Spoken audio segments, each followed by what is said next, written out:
तो MP board के class 10 के सभी विद्यार्थी लो जी आ चुका है आपका एकदम ओरिजिनल पेपर, 100% ओरिजिनल पेपर है आपका। ये 22 सितंबर के दिन आपको देखने को मिलने वाला है। ठीक है, जैसा कि आप सब जानते हैं कि आपका जो त्रैमासिक सिलेबस है उसमें 7 चैप्टर तक आएंगे। ठीक है, तो यहाँ पर देख लीजिएगा 96 और 404 का एचसीएफ कितना होगा, तो एचसीएफ होगा 4। ठीक है, बहुपद एक्स स्क्वायर माइनस 3 के शून्य कितने होंगे, देखिए जैसे शून्य निकालो यहाँ पर लिख दिया मैंने, तो ये एक बार प्लस का आएगा एक बार माइनस का आएगा, यानी कि प्लस का करनी 3 और माइनस का करनी 3। अब यदि a1 by a2 is equal है b1 by b2 is equal है c1 बाई c2, तो समीकरण निकाय का कौन सा हल होता है, तो भैया इस कंडीशन में आपका अनंता अनेक हल होते हैं। जब पूरा जब बराबर होता है ना तो वहां पर कौन सा हल होता है, अनंता अनेक हल। ठीक है, समीकरण x square plus x minus 1 equal 0, इसमें मूलों की प्रकृति कैसी होगी, देखिए मूलों की प्रकृति के लिए आपको विविक्त कर ज्ञात करना याद होना चाहिए, और जो फॉर्मूला होता है B square minus 4ac equal 0। ठीक है, अब यहां पर ध्यान दीजिएगा, b का जो मान है वो है 1 की घात 2 माइनस 4 इंटू ए यानी कि 1 इंटू सी यानी कि माइनस को 1 इक्वल 0। देखिए 1 करना 1 और माइनस 3 ने कितना जाएगा, सॉरी 4 करना 4, तो ये भी प्लस का हो जाएगा इक्वल 0, तो 5 आया। अब 5 है पॉजिटिव, तो यानी कि वास्तविक आएगा मान। ठीक है, और भिन्न आएगा, यदि 0 के बराबर आया था तो वास्तविक और समान होता। ठीक है, आगे बढ़ाएं, बढ़िया से कंप्लीट कर लेना है। ठीक है, मैंने एक सेपरेट वीडियो आपके लिए डाल दिया जिसमें चैप्टर 1, चैप्टर 2, चैप्टर 3, चैप्टर 4 जो है प्ले लिस्ट में आपको ऐड कर दिए, मैं इसके डिस्क्रिप्शन में लिंक दे दूंगा, क्योंकि आप सब जानते हैं कि आपके ज्यादा त्रैमासिक सिलेबस नहीं आएगा। ठीक है, जो चैप्टर आपके हैं वो मैंने पहले ही अपलोड यूट्यूब पर कर दिए आपके लिए पहले ही। ठीक है, एपी है 10, 7, 4, इसका 30वां पद कौन सा है, यहाँ पर देखिए 30वां पद कौन सा है, तो हम लिखेंगे A30, फॉर्मूला होता है A30 equal A plus 29D। ए का मान बताओ, ए का मान कितना है बाबू, 10 है, 29 इंटू डी। अब डी कौन रहता है, जो A2 में से A1 घटाओ, अब ये पहले वाला है ना ये A1 रहता है, दूसरे वाला जो हो गया वो A2 होता है। ठीक है, तो A2 में से A1 घटाओ, तो मैंने घटाया 7 में से 10, तो माइनस का 3 आया, तो यानी कि माइनस 3 आ गया। और 29 क्या होता है आपका, देखिए 3 9 27 हो गया ये। ठीक है, और 9 27 3 2 ने 6, 6 ने की 2 हो गया 8 माइनस का 87 और ये 10, तो आंसर कितना गया, निकल के आ गया माइनस का 77। तो ये 77 इसका एकदम राइट हो जाएगा। थोड़ा बड़ा कर लेते ताकि और अच्छे साफ साफ आपको नजर आ जाएगा। यहां से देखिए, दो समरूप त्रिभुजों के अनुपातों का अनुपात कितने हैं, 4:9 है, तो त्रिभुजों का क्षेत्रफल का अनुपात क्या होगा, तो देखिए 4 का हो जाएगा 4 चौको 16, 9 का हो जाएगा 9 9 81 हो गया। रिक्त स्थानों की पूर्ति करना है, √2 जो है एक संख्या है अपरिमेय।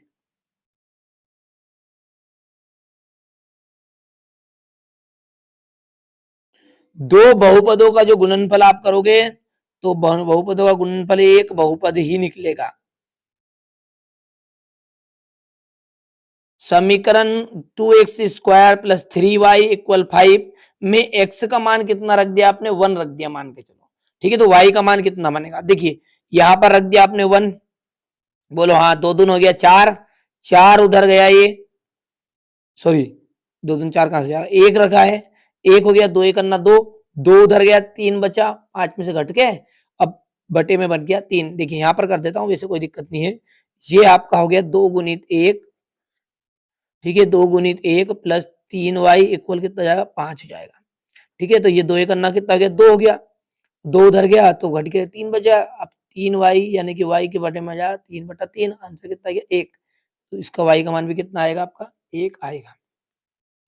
द्विघात समीकरण से मूल ज्ञात करने का जो सूत्र प्राचीन भारतीय गणितज्ञ, ठीक है, श्रीधराचार्य जी ने दिया था, इन्होंने दिया था श्रीधराचार्य जी ने। वर्ग समीकरण x-1 और x+1 इक्वल 0 के मूल क्या हो गए, मूल का मतलब होता है बराबर को उधर 0 लगा दिया, यही सही।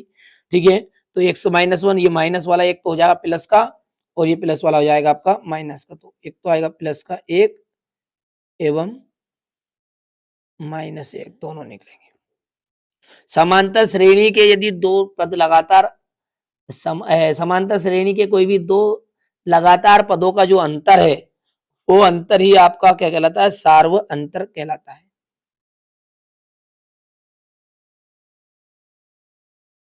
इसे हम डी से डोनेट करते हैं, प्रदर्शित करते हैं। ठीक है भैया। अब देखिए त्रिघात बहुपद जो है ना वो यहाँ पर इस पे घात 3 आएगी। तो ये त्रिघात बहुपद आपका हो जाएगा, ये पहला यहाँ पर हो गया। रेखिक बहुपद किसे कहते हैं? जिसकी घात 1 हो। तो ये हो गया आपका दूसरा है। द्विघात समीकरण एक्स स्क्वायर -1 इक्वल 0 के मूल।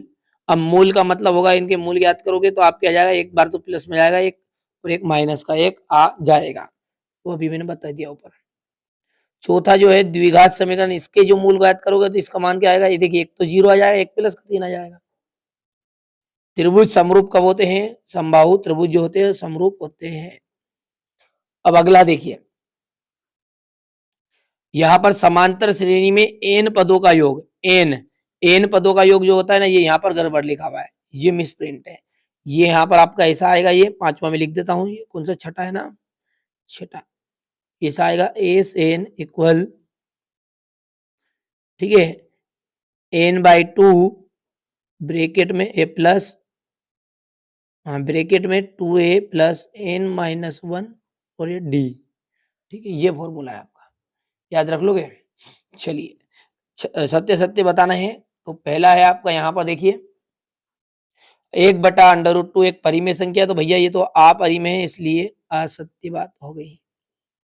शून्य बहुपद की घात अपरिभाषित होती है, बिल्कुल सत्य है। दो चरणों में एक रेखिक समीकरण के अनेक हल होते हैं। दो चरणों में एक रेखिक समीकरण के केवल एक ही हल, दो हल होते हैं जाना जाना। ठीक है, तो यहाँ पर आपको क्या करना है? असत्य है। ax प्लस बी इक्वल 0 का द्विघात समीकरण क्या बनेगा? आपका बन जाएगा ये a, देखिए ये माइनस का हो जाएगा उधर जाके, और ये b बटा है माइनस का b बटा a। सॉरी, यहाँ पर क्या बोला उसने? ए एक द्विघात समीकरण है, तो द्विघात समीकरण नहीं है भैया, मैंने उसके मूल ज्ञात कर लिए थे। ठीक है, द्विघात समीकरण है क्या? ये नहीं है, क्योंकि घात इसकी 1 है। तो ये बात भी आपकी क्या हो गई? असत्य हो गई। अब एक महत्वपूर्ण सूचना आपको देनी थी, जो बच्चा वार्षिक परीक्षा की अच्छे से तैयारी करना चाहता है, प्ले लिस्ट तो सेपरेट आपकी बना रखी है, व्हाट्सएप पर आप मैसेज कर दीजिएगा। बिल्कुल आप तो निश्चिंत रहिए, कोई भी सब्जेक्ट हो, चाहे मैथ्स हो, साइंस हो, सोशल साइंस हो, पेपर से मतलब नहीं है यार भैया, है ना। पेपर तो क्या है, समय समय के अनुसार अकॉर्डिंग बदलते रहना पड़ता है। ठीक है, इसलिए आप तो क्या पेपर के टाइम पे पेपर भी आपको प्रोवाइड करा देंगे, मोस्ट इंपोर्टेंट क्वेश्चनों की श्रृंखला भी दे देंगे, रियल पेपर आएगा तो उसको भी कन्वर्ट करके आपको बता भी देंगे, कोई दिक्कत नहीं। पर आप अच्छे से मेहनत करो, वार्षिक परीक्षा में रियल पेपर ढूंढने की आवश्यकता नहीं पड़ेगी। आप एक बार ठीक है चैनल के साथ जुड़ो और सिलेबस को पढ़ो, यहाँ से मतलब नहीं, आप एक बार मेहनत तो करो। मैं आपको 5 से 7 सेट ऐसे प्रोवाइड कराऊंगा आईएमपी क्वेश्चनों के, और यदि आप कहोगे ना तो मॉडल पेपर की तरह निकाल दूंगा। ठीक है, एमपी बोर्ड के जितने भी विद्यार्थी है ना, गए साल भी मैंने 4 तरह के पेपर निकाले थे ना इंत में भी। ठीक है, और जो बच्चा उस साल पढ़ा था पूछ लेना आप, 4 सेट में से फंसता है भैया, एक सेट में से थोड़ा कम फंसता है। कभी कभी क्या एमपी बोर्ड इसे थोड़ा लीक थोड़ी करने देता पेपर, इतने तो आप भी जानते हो यार, थोड़ी सी बात। ठीक है, तो ये 100% आएगा। ठीक है, सिलेबस का। चलिए, संख्या 156 के अभाज्य गुणनखंड लिखिए।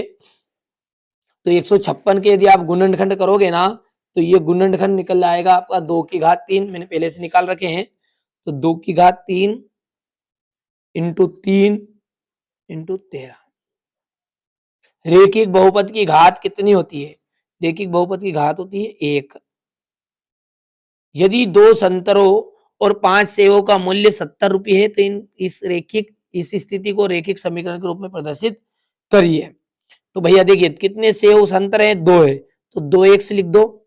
5 सेव है तो 5y लिख दो। इक्वल रुपये कितने छुड़ा ली तुमसे? 70, तो 70 लिख दो। द्विघात समीकरण का जो मानक रूप है, मानक रूप होता है इसका ax² plus bx plus c is equal 0। वर्ग समीकरण x² cx प्लस b के मूलों का योगफल कितना होगा? ठीक है, तो मूलों का जो योगफल होता है ना, वो होता है माइनस का b बटा c। ठीक है, तो मूलों का योगफल, तो ये योगफल होता है माइनस का b बटा c।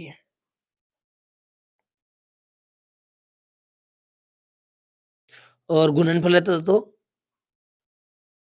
c बटा है। ठीक है, और आगे आ जाएगा आपका, यहाँ पर देखिए इसको उधर लेके जाएंगे ना, कुल मिला के बात ये 10वां पद ज्ञात करना है। 10वां पद यानी कि ए टेन, और ए टेन आप ज्ञात करोगे ना, तो यहाँ पर फॉर्मूला लगाना अपने को, ए टेन इक्वल ए प्लस 9d।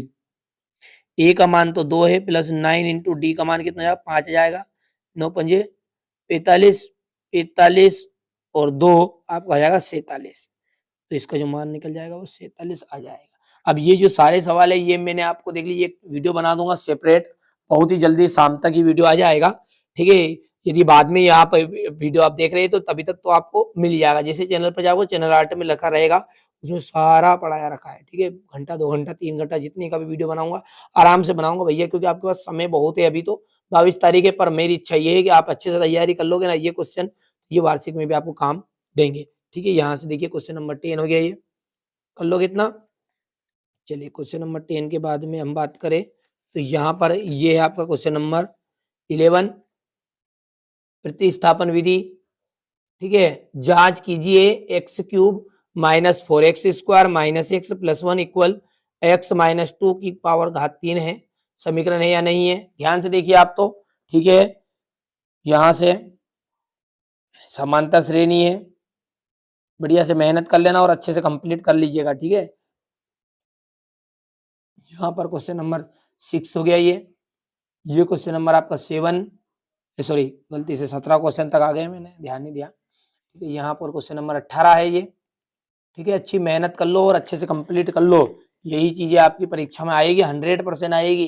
ठीक है, यहाँ से देख लीजिए ये, और यहाँ से क्वेश्चन नंबर 21, 22 और ये अंत का 23।